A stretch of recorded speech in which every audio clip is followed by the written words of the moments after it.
नमस्कार, स्वागत है आपका इंडिया न्यूज 28 में। ये बात करते हैं मध्य प्रदेश की कुछ खास खबरों की।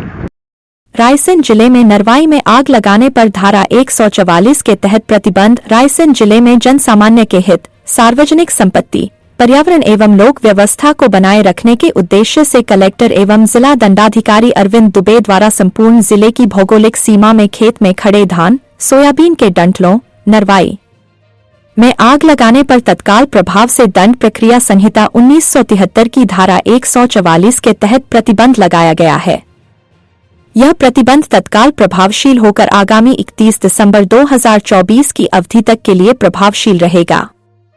इस आदेश का उल्लंघन भारतीय दंड विधान की धारा 188 के अंतर्गत दंडनीय होगा।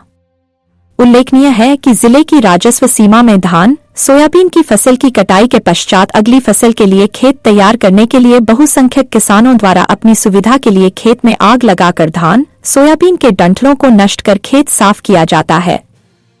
आग लगाने से हानिकारक गैसों का उत्सर्जन होता है, जिससे पर्यावरण पर प्रतिकूल प्रभाव पड़ रहा है।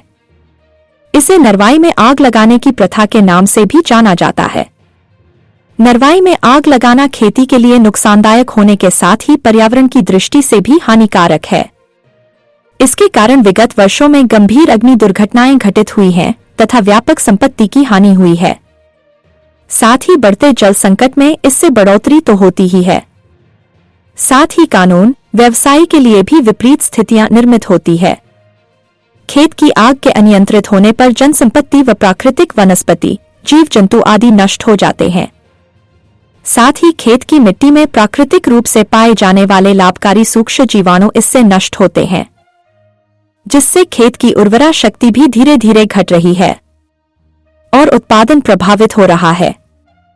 नरवाई जलाने से हानिकारक गैसों का उत्सर्जन होता है, जिससे पर्यावरण को नुकसान पहुंचता है। यदि फसल अवशेषों, नरवाई को एकत्र कर जैविक खाद जैसे भूनाडेप, वर्मी कंपोस्ट आदि बनाने में उपयोग किया जाए तो यह बहुत जल्दी सड़कर पोषक तत्वों से भरपूर खाद बना सकते हैं। इसके अतिरिक्त खेत में कल्टीवेटर, रोटावेटर या डिस्क हेरो की सहायता से फसल अवशेषों को भूमि में मिलाने से आने वाली फसलों में जीवांश के रूप में बचत की जा सकती है। इंडिया न्यूज 28 के लिए ब्यूरो चीफ राकेश जैन की रिपोर्ट।